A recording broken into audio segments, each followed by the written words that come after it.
This is a spoiler video about even more leaks. This is not about a leak of Commander Legends, which we have covered over the past couple weeks.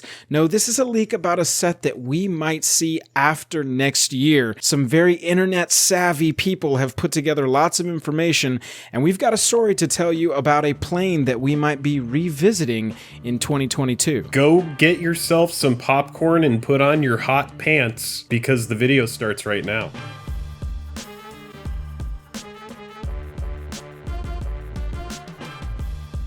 Special thanks to our Patreon supporters who power our channel. Check out our Patreon for monthly giveaways, exclusive content, and even a starring role in our fan fight series. Link in the description below. For a limited time only, if you join the Patreon at any level, you will receive a holographic Jake and Joel Are Magic logo sticker. Link in the description below. I don't know what hot pants are, but I hope you grab them. Hello and welcome to the day. Thank you for spending your time with us. I'm Jake. I'm Joel. Welcome back to another episode of Jake and Joel Are Magic. We have got some very cool stuff to show off of it about a very cool idea, which may very well be true. But before we can get into it, I need you to go down there, hit that like button, hit that subscribe button. We're trying to get to 10K subs by the end of this year, and you hitting that subscribe button down there really helps us out. It's the best way to support the channel with just the click of a button. If you like news, go click it. If you like these spoiler videos, go click the button. Let's go ahead and get into it. We have a lot to talk about. Joel has done a great job today, and he has compiled some excellent information. Right before we jump over, I want you, as the audience, to know this is a spoiler video. We're going to talk about unsanctioned stuff, unsanctioned leaks from Wizards of the Coast, and I need you to go away right now if you don't want to see any of this. Other than that, we're about to jump over, and I'm going to tell you a little story. Let's get into it. So, Jake, our story starts in 2019. This question that is behind us right now appeared in an MTG survey, an official Wizards of the Coast survey. How appropriate are the following elements for Magic? Drones, androids, holographic projections, cybernetic enhancements, mecha, the Matrix, Terminators, laser weapons, virtual reality, AI, neural jacks, cyborgs, megacorporations. Jake, they just wrote the Matrix straight up. They were like, yo, you want to see the Matrix in MTG? I got you, Rick. Megacorporations will be the lands of the set. Mega corporations. So that was in 2019, and it immediately had people going, oh, this is definitely a possible set that they're planning. How are they going to get it done? And is them asking us these questions, them exploring how to get it done?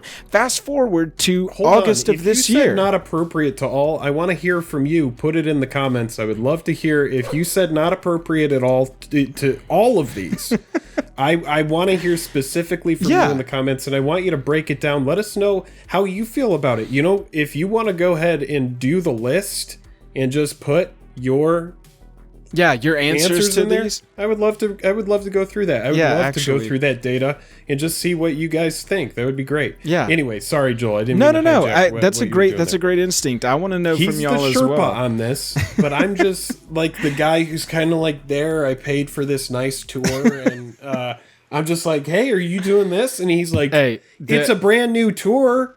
This is all my language. This is all big thanks to a bunch of internet sleuths that had figured out much before me, and all those links are going to be in the description. Anyway, that was 2019. Fast forward to 2020, we've got another survey, and this one came with art that we're going to look at here very soon. First, we're going to look at some of the text of this survey, and it goes over a story, a planeswalker, a savvy infiltrator in a futuristic Japanese-inspired world, independent operator. Look at this. Underbellies of the world's metropolises ruled the neon-lit underbellies of the world's metropolises. He wants to build a multiverse-spanning organization of informants and spies. This was backstory that was actually a part of this survey with some art that, again, we're going to look at. But they asked this question for a Magic set that takes place in a futuristic Kamigawa, a cyberpunk Japan-inspired plane. Which of these names do you like? So, Jake, it seems like they've got their ducks in a row, and they're like, all right, let's name this sucker. Let's play test the cards. Let's test the, full experience on some more test audiences. Point, it no longer matters how much you think those previous things we went over belong in Magic, because they are most likely already there. Exactly. In some way, shape, or form. Right. And now we are here to figure out and name this baby. What will this little baby be called? So we had Destiny of Kamigawa, Neo Kamigawa, Kamigawa Code of the Samurai, Kamigawa Ascendant, and Kamigawa Neon Edge. I would love to get a pack of MTG, none of the above. Yeah, none of the above would be a cool, like, cool booster pack to buy. Look. I wonder what would be in that. What would be follow your Sherpa. Our story is almost complete, and then we're going to... brought me on this journey. We're going to get into the speculation. Our journey is almost complete. Let's go to last week, all right? One of my favorite MTG Twitter accounts, run by a dude named Carrie, who is just like S+ tier shit poster, S tier... It's such good MTG satire, and it's so niche, but it's so funny. He's such a good such a good Twitter shit post is going to be like reading a great book, and at the end of it, you're going to be like, "What was that ending?" Right. Well, one of the inside jokes is when he tweets, everybody just responds "Carrie" because they know it's a silly joke with some Photoshop that looks very real. Anyway, he posted with a lot of pomp and circumstance, okay, that this was not a troll. He wanted to make it very clear that this was not a troll. He posted that he had found these domain names registered on a site that Wizards very, very often uses to register domain names. And I want you to look at number 13 right there, Kamigawa Neon Dynasty.com. These were all registered on 12 October 2020, and it reignited this entire furor and discussion about the possibility of revisiting Kamigawa, but not just revisiting Kamigawa, making it a cyberpunk revisit to Kamigawa. And was Neon Dynasty on that list that we just saw? Was that no, one but of it the looks options? like that's a great question, Jake. Look, it looks like they combined Neon Edge, which probably tested well, with Destiny, Dynasty, other, catchy words in that word family really that like can Neo get this Kamigawa. across. Yeah, I think Neo Kamigawa is cool, and it could be, that's how this is referenced. Give me just a second, and let's jump over to some art. So I talked to you about a survey from back in August. This artwork was included in that survey, and if this doesn't look like some kind of Neo Kamigawa, I don't know what it is. This seems to back up everything that we've seen kind of slowly build up over the last year or two about the fact that this set could be real. That, combined with Carrie's finding those URL registries, and then a lot of a big sleuth on Reddit too. The link is down in the description below for the Reddit post, where another internet detective went through and double checked a bunch of stuff, because honestly, Carrie is such a good shit poster that this might have just been a huge troll. These pieces seem to back up that we might be going back here. So that is the entire story of how we got to where we are today discussing this. And I think it starts an entirely new discussion. Jake, how are we going to see technology like this? How are we going to do cyberpunk in MTG? What does cyberpunk mean to you? What iconography? Let's talk about this, because I'm thinking about it, and immediately my gut instinct is I'm not turned off to it. No, I think that it's either. cool. Absolutely. I love movies like Blade Runner. I love movies and anime like Ghost in the Shell.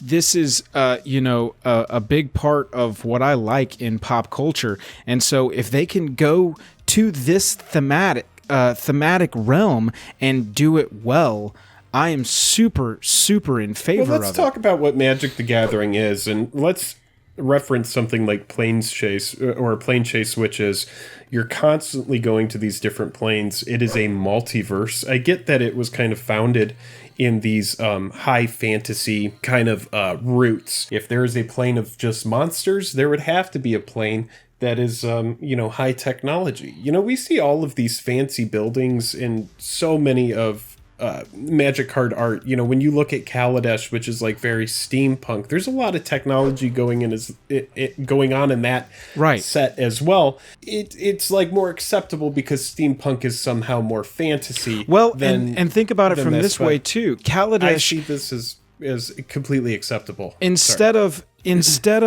steam being what powered Kaladesh, it was Aether. And so you took this steampunk thing that was a fantasy trope based on real-ish technology, and you elevated it up to this high fantasy because, it's not steam or electricity, it's called Aether, and it's a magical substance that they use to power all of their, exactly what you were saying, Jake, machines and vehicles and stuff like this. And so that's, I see this picture here, and this looks like a cybernetic implant, which is a trope that I would expect in a cyberpunk story, would be genetic modification or, technological modification of humans so that they can do more than they're capable of. And how do you get that in? I think, it looks like this is along those lines. They're trying to do it with magic, or they're trying to do it. I also, with Cyberpunk, mechs and guns and vehicles. Yeah, I think that's where it really comes down to. I think that's where players are going to have the biggest problem, is when not really so much mechs. I think mechs can be done in such a way where it's tasteful, whether it's with lasers or with missiles. But I do think when it comes down to, like bullets and actual like assault rifles, when you're like, when you're equipping an assault rifle to a creature, it's going to feel just kind of like weird. And we do have cards like Goblin Sharpshooter that is clearly holding a rifle. It kind of a little bit breaks the fourth wall. It's like, you have the only gun in the entire... Well, you got the gun. This goblin has the gun. That's the goblin with the gun. He built it himself. We've never seen another one. If we look back through Magic's history, we do see some threads that could be tugged or expanded to really encapsulate more. If they wanted to make this a laser gun, tell me the Alaborn musketeer here is holding a laser gun, or make it look, cylindrical gun-like. I'm not sure. And I'm not sitting here saying I have to have guns in a cyberpunk set or I'm not interested. I'm just curious how you address those tropes from a storytelling aspect, from a design aspect. Do you include it? Do you ignore it? Do you kind of homage it and move on? We've also got cards like kind Vengeance. of weird, and I just want to while I have this thought in my head, I just want to break it up for a second. You have to think, if this is like some highly adept 2/2 with a laser gun, the thought of any like elf being able to outmaneuver that that assassin with a laser gun, it doesn't. It's like, no, I scoff at your arrows. I shoot you in the tree before you even get here. Exactly. So it's like, and that's kind of where it goes. The closest that we've gotten, besides cards like Vengeance, like Musketeer, like Goblin Sharpshooter, are, crossbows and bows and arrows and darts that are shot off of a wrist-mounted thing. Sure. These are the kinds of weaponry that you would normally see in a high fantasy, not guns straight up. But if we're going to go to a neon-inspired, Japanese-inspired Kamigawa plane, are we going to see stuff like this? Obviously, we're going to see samurai swords and things like that. We saw some of that in the art that we saw as part of the survey. But, we talked about mechs. We can also look back even to Invasion Block. Urza was building a mech and getting around. We called it power armor. But, what is that on top? Some kind of like pitchfork shooter, some kind of harpoon gun. We can go that route, I guess, if we need projectile-based weaponry. If this card can exist, and the cards that we were previously talking about can exist, I love that these mech cards. I think that they're really, really cool. Absolutely. And, that border is enough for me to just be like, what, this is a Magic the Gathering card. But, there's some people that may not feel that way, but let us know how you feel. I do want to know how you feel about this kind of thing, because I do think with all of these variants over the past year or so, we've really dipped into just like all of these different kind of showcase styles. And I think the player base as a whole is starting to be more accepting of, the boundaries of what was, previously considered acceptable being stretched a little bit here to just kind of see what the game can do, see what kind of direction it can go in. Well, look at this card from Invasion. This is Urza fighting Phyrexians, if I'm not mistaken. The Phyrexians are shooting lasers at Urza's power armor.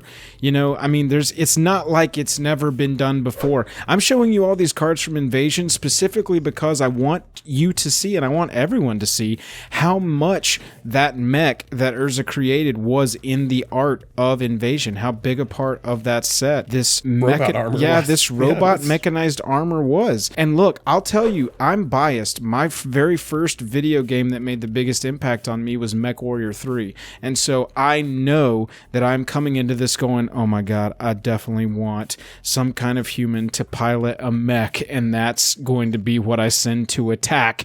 And it's got lasers on top. Speaking of lasers on top, look at the art here for Void. That's definitely some kind of laser cannon that Urza's got up there. 100%. I'm telling you that there's a basis for this. Another big part that you always see in these kinds of movies, in these cyberpunk kind of movies, is different vehicles. You've got spaceships, you've got hover cars, you've got different things that they're using to get around these mega cities, if you will. And we've got Smuggler's Copter. I was just thinking about this card. We've got the basis for these cards already. We can do this, y'all. I think it's really cool, and I think it's going to be a fun direction. And wow, that is some cool information that was dug up. Yeah, this has searching domains. It's a long time coming. I'm very excited about it because this is my type of story, my type of playing. I'm super into the idea of pushing it into a more sci-fi direction. How far we can go with sci-fi, because I do know that there are limits. I want it to bend and not break very clearly.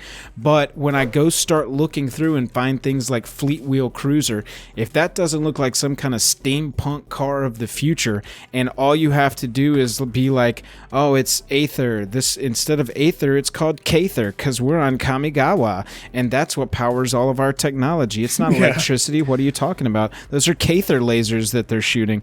Don't be so on the nose about it and be a better designer than I clearly am. But I mean, looking all the way back to Weatherlight, that sounds like great design. Spaceships, we can do this.